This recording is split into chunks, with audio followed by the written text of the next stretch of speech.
So guys, for the first method, you want to go to search and type in check for updates. Click on it.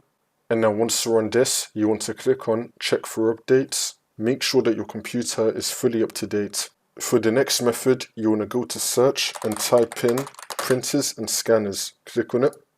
And now once you're on this, if you see your printer right here, you want to click on it and then click on remove. After you remove your printer, you want to add it again. So click on add device. Make sure that your printer is plugged in. It should now automatically detect your printer. If it doesn't though, you want to select add a new device manually. You want to go through the steps which is most applicable to your printer.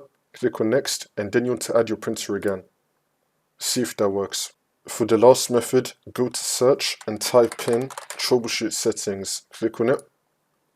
And now once you're on this, you want to click on other troubleshooters. And now you want to find printer. Click on run. And now once you're on this, you want to scroll down and then click on yes to run the printer diagnostics. You want to follow through all the steps that will come up here and then see if that works. If it's still not working, then come back to here and then click on no, this did not solve your problem. And then you just want to go through all of this. Hopefully this will fix your problem.